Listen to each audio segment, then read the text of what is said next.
चारों धामों में से एक बद्रीनाथ धाम के मंदिर का इतिहास काफी रोचक है। 8वीं शताब्दी से लेकर 16वीं शताब्दी तक मंदिर में कई परिवर्तन हुए।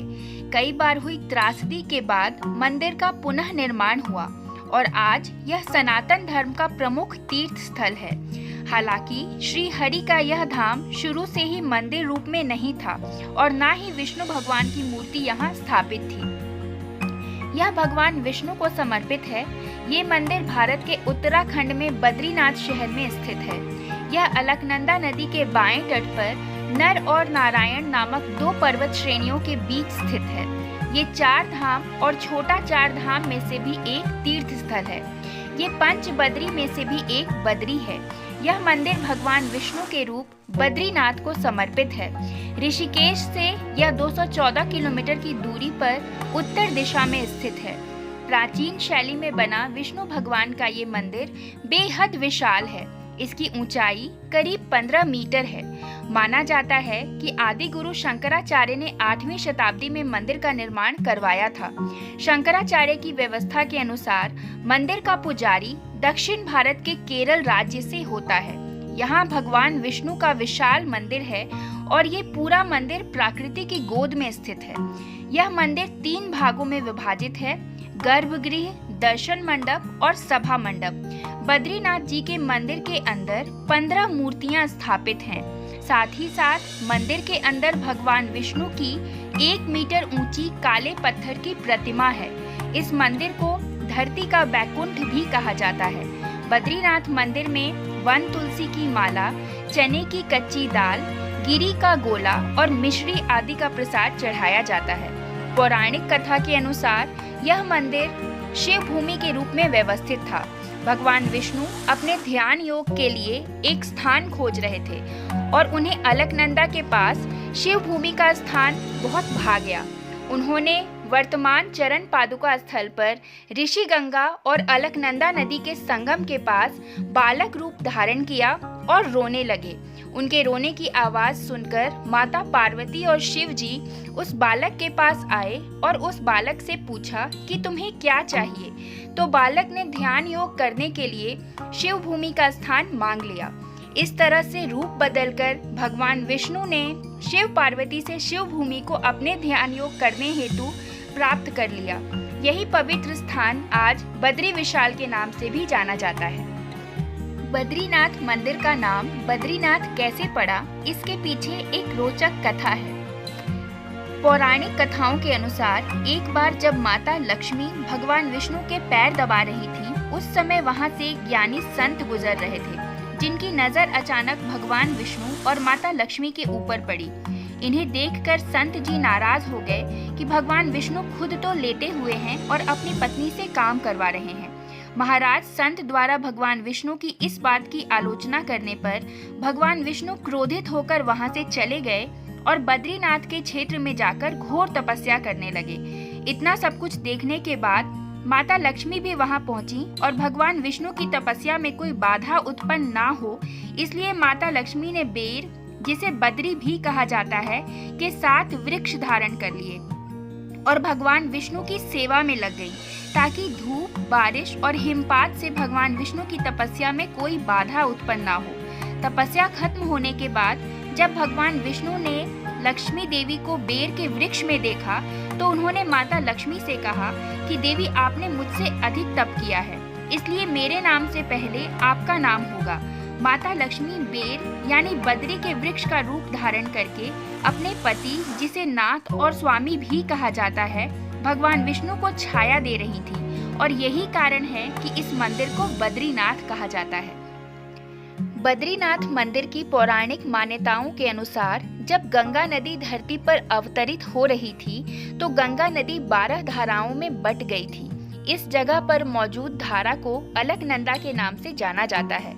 यह भी कहा जाता है कि इसी जगह पर वेद व्यास ने महाभारत लिखी थी और पांडवों के स्वर्ग जाने से पहले यह उनका अंतिम पड़ाव था जहां वे रुके थे। मंदिर के बारे में एक मुख्य कहावत है, जो जाए बद्री वो ना आए ओदरी, अर्थात जो व्यक्ति बद्रीनाथ के दर्शन कर लेता है उसे माता के गर्भ में दोबारा नहीं आना पड़ता। मतलब दर्शन करने वाले को स्वर्ग की प्राप्ति हो जाती है। बद्रीनाथ मंदिर की मान्यता ये है कि भगवान बद्रीनाथ के दर पर आए सभी श्रद्धालुओं की मनचाही इच्छा पूरी होती है। इस जगह के बारे में यह भी कहते हैं कि इस जगह पर भगवान विष्णु के अंश नर और नारायण ने तपस्या की थी। इस मंदिर के कपाट मई के अक्षय तृतीया के दिन खोल दिए जाते हैं और नवंबर के महीने में दीपावली के 2 दिन बाद भाई दूज के दिन बंद कर दिए जाते हैं। भगवान विष्णु का ये मंदिर सप्ताह के 7 दिन खुला रहता है, जिसमें दर्शन करने का समय नियमित रूप से सुबह 6 बजे से रात 8 बजे तक रहता है। बद्रीनाथ मंदिर का धार्मिक महत्व और पवित्रता भक्तों को बेहद आकर्षित करती है और यहाँ पर हर साल लाखों की संख्या में तीर्थयात्री और पर्यटक आते हैं। मंदिर का मुख्य द्वार कई रंगों से सजा हुआ है और इसमें भगवान विष्णु के अलावा कई देवताओं की मूर्ति है। बद्रीनाथ मंदिर में एक तप्त कुंड, जो कि एक गर्म पानी का झरना है, जिसे औषधीय रूप से महत्वपूर्ण माना जाता है। बता दें कि अलकनंदा नदी की उत्पत्ति यहीं से हुई है।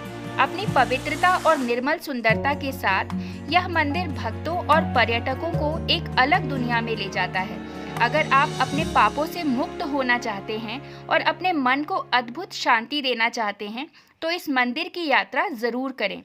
मंदिर में प्रियजनों के लिए पूजा करने के बाद पर्यटक अपने पूर्वजों को याद करने के लिए अलकनंदा के तट पर ब्रह्म कपाल के पास जा सकते हैं। यह एक सपाट मंच है जहां विभिन्न पंडितों को पूजा सामग्री के साथ यात्रियों के पूर्वजों के लिए प्रार्थना करते हुए विभिन्न अनुष्ठानों के साथ देखा जा सकता है।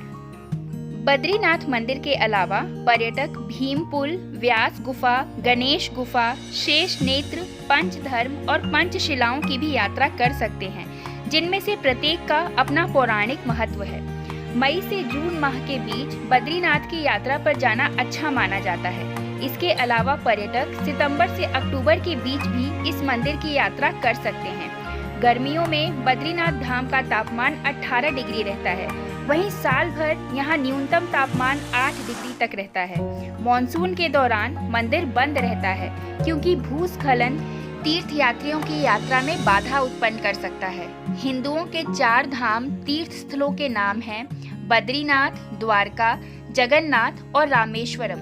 ये 4 धाम प्रमुख हैं, लेकिन जब व्यक्ति बद्रीनाथ दर्शन करने जाता है तो उसे गंगोत्री, यमुनोत्री और केदारनाथ के भी दर्शन कर लेने चाहिए। इन चारों धामों को मिलाकर छोटा 4 धाम भी कहा गया है। मंदिर के कपाट एक चाबी से नहीं बल्कि 3 अलग अलग चाबियों से खुलते हैं और ये तीनों चाबियां अलग अलग लोगों के पास होती हैं। आपको बता दें कि हर साल बद्रीनाथ समेत केदारनाथ, गंगोत्री और यमुनोत्री मंदिर के दरवाजे भक्तों के लिए 6 महीने के लिए बंद कर दिए जाते हैं। मान्यताओं के अनुसार बद्रीनाथ मंदिर में विष्णु जी 6 महीने जागते हैं और 6 महीने निद्रा में रहते हैं। साथ ही इस समय शीत ऋतु भी होती है और इन जगहों पर भारी बर्फबारी होती है। बद्रीनाथ धाम के कपाट बंद होने के बाद भगवान विष्णु जी की मूर्ति में घी का लेप लगाया जाता है। कपाट खुलने पर मंदिर में सबसे पहले रावल प्रवेश करते हैं। मान्यता है कि अगर मूर्ति घी में पूरी तरह लिपटी है तो उस साल देश में खुशहाली रहेगी। वहीं अगर घी कम या सूखा है तो देश में अत्यधिक बारिश हो सकती है। पुराणों के अनुसार भूकंप, जल प्रलय और सूखे के बाद गंगा लुप्त हो जाएगी और इसी गंगा की कथा के साथ जुड़ी है बद्रीनाथ और केदारनाथ तीर्थ स्थल की रोचक कहानी। भविष्य में नहीं होंगे बद्रीनाथ के दर्शन, क्योंकि माना जाता है कि जिस दिन नर और नारायण पर्वत आपस में मिल जाएंगे, बद्रीनाथ का मार्ग पूरी तरह से बंद हो जाएगा। भक्त बद्रीनाथ के दर्शन नहीं कर पाएंगे। पुराणों के अनुसार आने वाले कुछ वर्षों में वर्तमान बद्रीनाथ धाम और केदारनाथ धाम लुप्त हो जाएंगे और वर्षों बाद भविष्य बद्री नामक नए तीर्थ का उद्गम होगा। यह भी मान्यता है कि जोशी मठ में स्थित नरसिंह भगवान की मूर्ति का एक हाथ साल दर साल पतला होता जा रहा है। जिस दिन यह हाथ लुप्त हो जाएगा उस दिन बद्री और केदारनाथ तीर्थ स्थल भी लुप्त होना प्रारंभ हो जाएंगे। मंदिर में बद्रीनाथ की दाहिनी ओर कुबेर की मूर्ति भी है। उनके सामने उद्भव जी हैं तथा उत्सव मूर्ति हैं। उत्सव मूर्ति शीतकाल में बर्फ जमने पर जोशी मठ में ले जाई जाती है। उद्भव जी के पास ही चरण पादुका है। बाईं ओर नर नारायण की मूर्ति है। इसके समीप ही श्री देवी और भूदेवी हैं। बद्रीनाथ मंदिर की यात्रा के लिए जरूरी ऊनी कपड़े साथ जरूर ले जाने चाहिए, क्योंकि रात के समय यहाँ तापमान बहुत कम हो जाता है। बद्रीनाथ में शराब और मांसाहारी भोजन प्रतिबंधित है। पर्यटक मंदिर जाने में अपनी दवाएं साथ ले जाएं। मंदिर परिसर के अंदर फोटोग्राफी प्रतिबंधित है। बद्रीनाथ की हवा में ऑक्सीजन की मात्रा कम होने से चक्कर आना सामान्य बात है। तीर्थ यात्रा से पहले चिकित्सक से अपनी जांच जरूर करा लेनी चाहिए। दोस्तों, अगर ये वीडियो आपको पसंद आई हो तो एक लाइक जरूर करें और ऐसे ही अन्य वीडियोस के लिए हमारे चैनल पे बने रहें। धन्यवाद।